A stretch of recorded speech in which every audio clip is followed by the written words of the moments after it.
YouTube. This is on part 2 of Christians say we all come from Adam.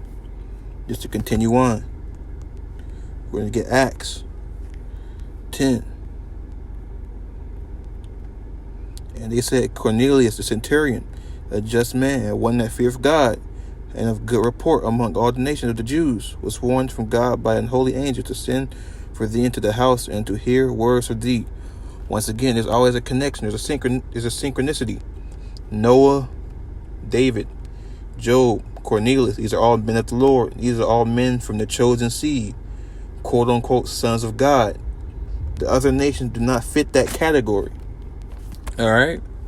They don't. They can claim they come from Adam, but at the end of the day, when it comes down and it breaks down even further, where you come from Ham, Japheth, Shem, or it breaks down even further, where you come from Abraham, but you come from Ishmael, it doesn't really matter, bro.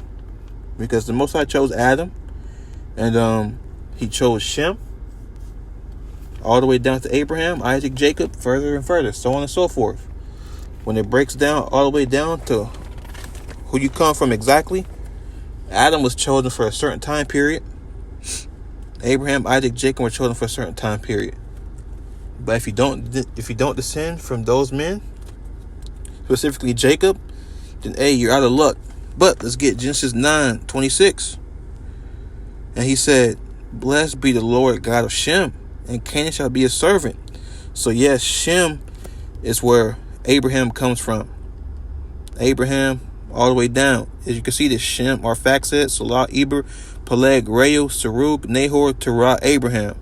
So these are men that have the holy seed all the way down to Abraham. I think the only one that was wicked was like Terah.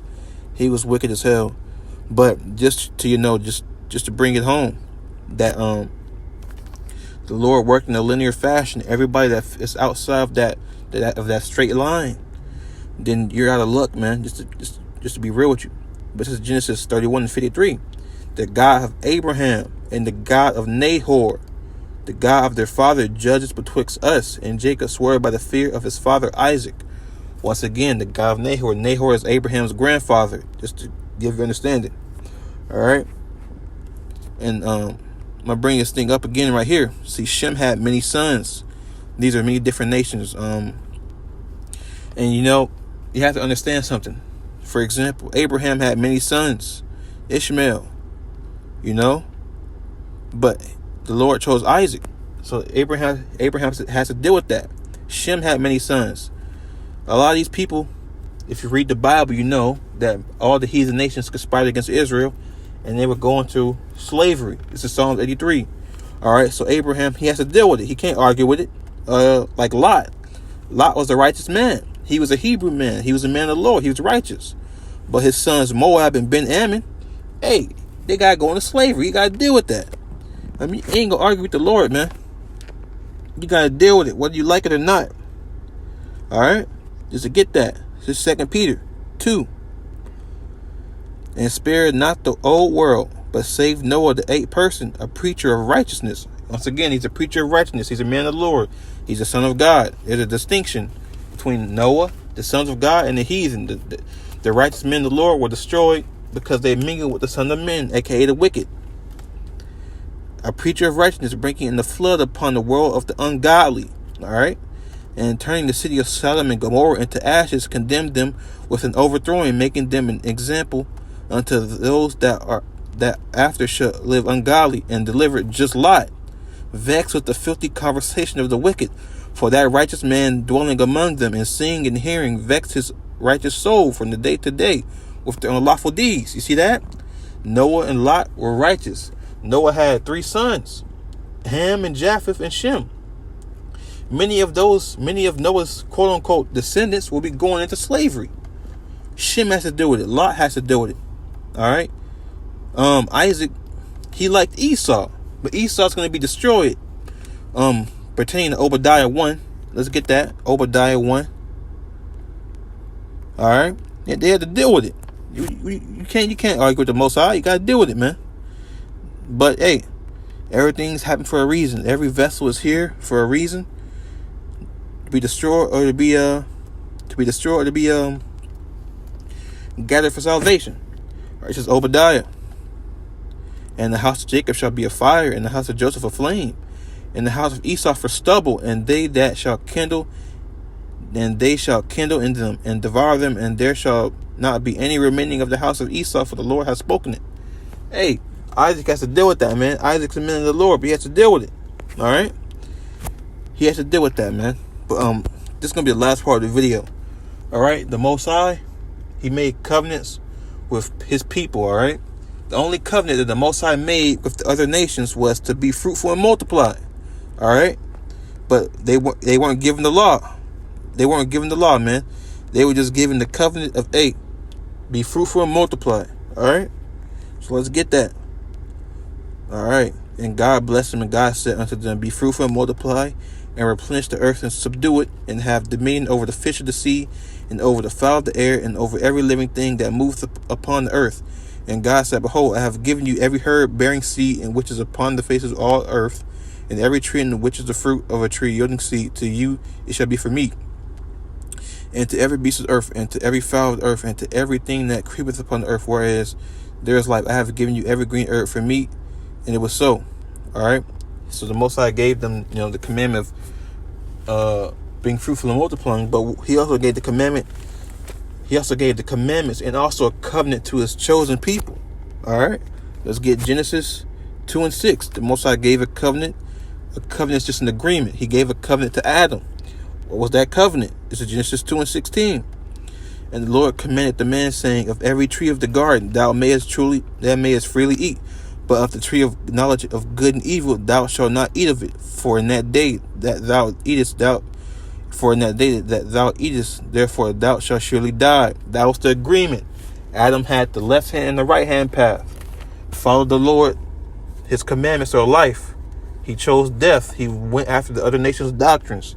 Him and Eve. He really knew it was wrong. But he followed Eve. He was an idolater. The same way Israel was an idolater as well. There's always parallels. In Genesis 6, the sons of God were mingling with other nations and they became wicked. All right, there's always a parallel. Okay, but let's get it again. Let's get it again. This is Noah, and God said, "This is the token of the covenant which I make between me and you and every living creature that is within you, that is with you for perpetual generations. I do set my bow in the cloud, and it shall be for a token of a covenant between me and the earth. And it shall come to pass when I bring a cloud over the earth that their bow shall be seen in the cloud, and I will remember my covenant." That when it says bow, it's a rainbow. "And I will remember my covenant which is between me and you and every living creature of all flesh, and the water shall no more become a flood to destroy all flesh. And the bow shall be in the cloud, and I will look upon it, that it may remember the everlasting covenant between God and every living creature of all flesh that is upon the earth." All right, that was the covenant the Most High made with Noah, who had the commandments. All right, and also on the diatribe. This is how wicked Esau is, man. He wants to pervert everything. The rainbow was a covenant between the Most High and his chosen at the time, Noah, for a righteous thing to say, "Hey, I will not destroy the world with water anymore," and the Most High will not destroy the world with water anymore. He's going to destroy it with fire. He's going to blow this damn place up, nuclear missiles. All right, so he's going to keep his promise to Noah, his chosen. All right, but let's get another chosen man of the Most High. Genesis 12. All right. Now the Lord has said to Abraham, before his name was changed, "Get thee out of thy country and from thy kindred and from thy father's house unto a land that I will show thee, and I will make of thee a great nation, and I will bless thee and make thy name great, and thou shalt be a blessing. And thou shalt be a blessing, and I will bless them that bless thee, and curse him that curse thee. And this shall be, and these shall all families of the earth be blessed." All right, that was the first agreement. Hey, got the land. I'm gonna make you a bless. I'm gonna make all those that bless you. I'm gonna make all those that bless you great. All right, so those that bless them, they'll be rewarded, and those that curse them will be brought down. The first agreement he made. Hey, got the country. I'm gonna repopulate you. All right, Genesis 15. "In the same day the Lord made a covenant with Abraham, saying, Unto thy seed have I given this land, from the river of Egypt unto the great river, the river Euphrates." That river is that area is going to be later called Israel, the Holy Land. "The Kenites and the Kenizzites and the Kadamites and the Hittites and the Perizzites and the Rephaites and the Amorites and the Canaanites and the Girgashites and the Jebusites." All right, so Israel one day will be given that land. You're going to subdue Canaan. They're going to subdue all their enemies through many kings, David, namely, certain judges, things of that nature. All right. This is Genesis 17. All right. And I will make a covenant between me and thee, and I will multiply thee exceedingly. So the Most High said, hey, I'm going to give you a land.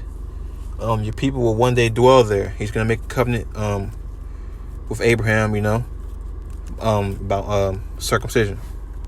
And I will make my covenant between me and thee, and I will multiply thee exceedingly. And Abraham fell on his face, and God talked with him, saying, as for me, behold, my covenant is with thee, and thou shalt be a father of many nations. And once again, Abraham was the father of many nations. But there was only one chosen nation. The Most High gave blessings to Ishmael anyways. He gave blessings to Ham and to Japheth. He gave them land, so he gave them inheritance. Neither shall thy name any more be called Abram, but thy name shall be Abraham, for a father of many nations have I made thee. And I will make thee exceedingly fruitful, and I will make nations of thee, and kings shall come out of thee. And once again, he didn't lie, but the true king, the true priest of the earth, of the Israelites, the sons of God, the sons of Jacob.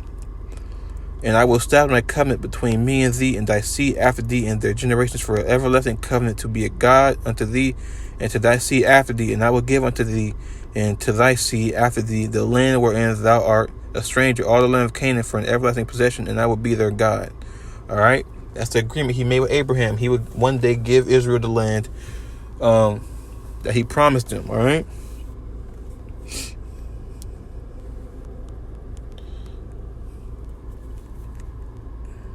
Exodus 2:24. And God heard their groaning, and God remembered his covenant with Abraham, with Isaac, and with Jacob. All right, that's who the covenants with. The Most High, he made covenants with the men of the Lord. Once again, it started with Adam. All right, he said, hey, the tree of life or the tree of death, basically the tree of good and evil. Adam chose the left-hand path, so he got punished. Once again, like it's a repeating cycle. The men that are supposed to be kings of the earth, they got punished for going to the left-hand path. Solomon went left, really starting with David. David went left with Bathsheba. Solomon continued on down the line, and they were brought down low. The same way Adam was brought down low. The same way in Genesis 6, the Son of God were destroyed. The same way we were destroyed many times through captivities, through slavery, etc., etc. Everything happens over and over again, especially to the Most High is chosen for a reason. All right, now this is the covenant, the Mosaic covenant, the quote-unquote Mosaic covenant, that honor the Lord's laws, and you'll be on top. If you don't, you'll be brought down low. We know what happened. You can read the book of Judges, the book of Kings. You can read the book of the prophets. All right, you'll see there was a perpetual disregard for the Most High's laws, and Israel was judged accordingly for that. All right. Now, therefore, if ye will obey my voice indeed and keep my covenant, then ye shall be a peculiar treasure unto me above all people, for all the earth is mine. All right. Once again, Adam was king of the earth, right? And once again, Israel is supposed to be king of the earth. Everything is supposed to be in their possession. The earth was made for us, just like the earth was made for Adam. But we both transgressed. Adam transgressed, and Israel transgressed. So the Most High had to, strip them of their power. But this is the main covenant. This is the covenant that you want to get. This is the covenant that you aspire to get right here. Jeremiah 31. This is the covenant that we all aspire to get one day, hopefully, Lord willing. This means you made it. Behold, the days come, saith the Lord, that I will make a new covenant with the house of Israel and with the house of Judah, not according to the covenant that I made with their fathers in the day that I took them by the hand to bring them out of the land of Egypt, which my covenant they break, although I was a husband unto them, saith the Lord. But this shall be a covenant that I will make with the house of Israel. After those days, saith the Lord, I will put my law in their inward parts, and write it in their hearts, and will be their God, and they shall be my people. And they shall teach no more every man his neighbor, and every man his brother, saying, Now know the Lord, for they shall all know me, from the least of them unto the greatest of them, saith the Lord. For I will forgive their iniquity, and I will remember their sin no more. That's the goal right there, brothers and sisters. All right. Endure to the end. No man is saved at this time. Keep the law. Keep the holy days. Keep the faith. Do the work of the Lord. And endure to the end. Endure to death. And Lord willing, the Most High has mercy on your sins. Lord willing, the Most High sees your work. He sees your dedication. to trying to be the best man and woman you could be, trying to be the most righteous man you could be. And one day, hopefully, we'll be carried up in the chariots. But this is going to be one of many videos I'm going to be dropping. Sorry for the not putting up videos, but we're going to be putting up more videos consistently. If you have any constructive criticism, just leave it down below. If you enjoyed the video, like it and share it. Thank you and peace.